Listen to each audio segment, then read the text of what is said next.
Officer over at BNY Mellon Lockwood Advisors with his 2020 outlook. Matt, it's great to have you with me as always. And 2019, despite all the uncertainty out there, S&P up almost 30% on the year. Question is, 2020, what do you think that's going to look like? Yeah, well, we're kind of ending the year on a really strong note. I mean, every movie that you ever see of Santa's sleigh, at the end of the movie, taking off to deliver the toys to all the good little boys and girls. The naughty boys and girls might not get anything, but investors must have been awfully good this year because despite 4 quarters of earnings recession, trade talks that really weren't resolved until the end of the year, a Brexit decision looming over the markets, really subpar economic data for almost all of the year. Markets are up 30%.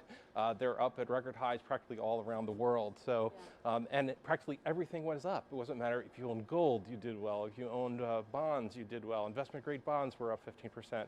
So virtually anywhere that you looked, you had some really good returns for 2019, and that's a great thing to celebrate here. It certainly is. I mean, if you were short, it's just been a tough year, and I think that goes with being long and staying invested, right? Yeah. Look at December, that was a fantastic buying opportunity. Of course, hindsight being 2020, but these dips in the market is what makes averages. Going back to the impact of trade on the markets, with that outlier in the marketplace, it really didn't make that much of a difference. Do you think we'll see more of that impact in 2020? Could be. I think as long as there's positive momentum on trade, I think that's all the markets need to see. I mean, the United States has been trading with China since 1784. Actually, a ship left New York Harbor in 1784, and it was the first under an American flag that left the trade with China. And if you look at the trade of China, it was very politically managed. And that's very much true today. Very little has changed. Maybe the goods have changed. We exchange things like ginseng and timber for porcelain and fabrics and textiles.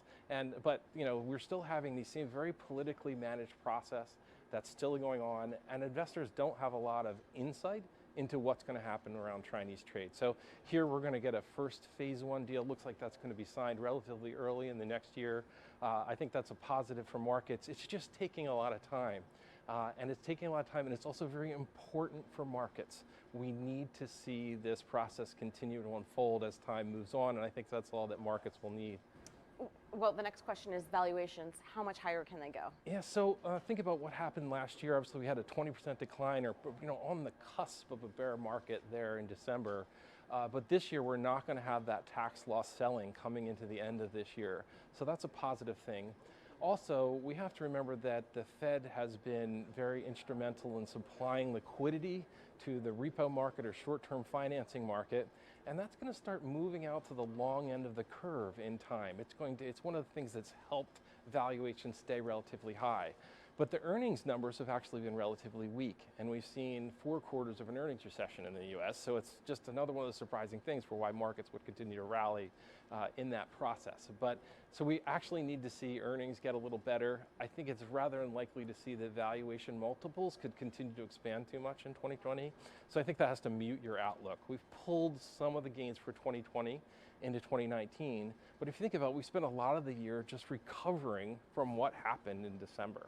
So, I think, if you X'd out the 20% that we got in December, on a 13-month return, we're up 9 to 10, which is not bad, but, you have to take out that one big pothole that we hit, as we went into the end of the last year.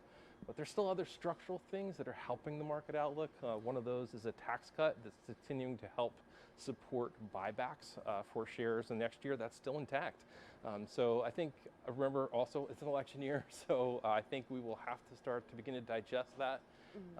Polls are showing, a Bernie Sanders, winning in New Hampshire and Iowa at the moment. We'll see if that continues to hold. If that's true, I think that's going to make the market ask some harder questions by around even Valentine's Day. So we're only a couple weeks away from starting to see some of the early results in the primary elections that we're going to go through 2020. I think that could affect the market outlook as well. Tax cuts were good for buybacks, but it doesn't mean anything in terms of capex going back into the company, and that sets up for future growth.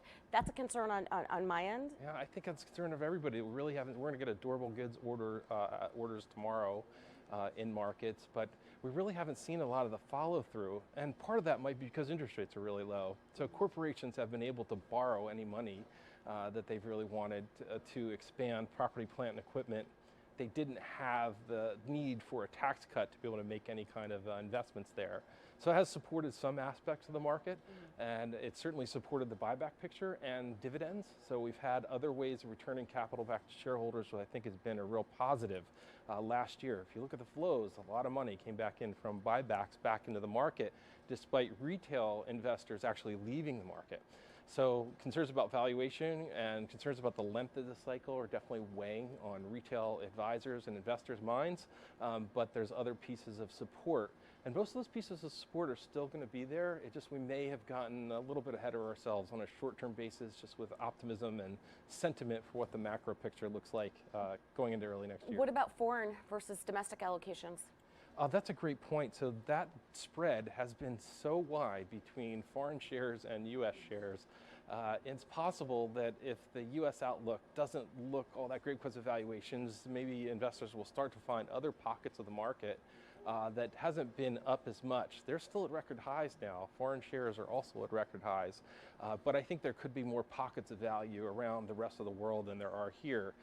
If we begin to see some of this stabilization in the macro numbers, which we've started to see the last few months, I wouldn't say it's super optimistic in what we've seen in terms of PMIs or surveys around corporate activity, but it's been a lot better than it was a few months ago. And if we're able to carry that into the first half of next year, I think it's really going to help support international stocks and emerging market stocks as we look at 2020. All right, and to wrap up here, sectors that you're considering for 2020. So we're interested in the energy sector right now. It's a place that has been so beaten up. The sentiment is terrible.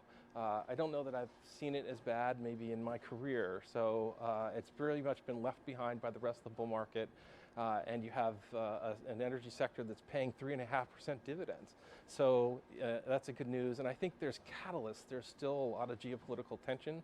There's things that could force energy prices to go quite a bit higher. If we do see some of this turnaround in the overall macro picture, it's going to be good for energy shares next year. All right, Matt, thanks so much for joining us at MarketSite as always. And thank you for joining me on Trade Talks. I'm Jill Malandrino, Global Markets Reporter at Nasdaq.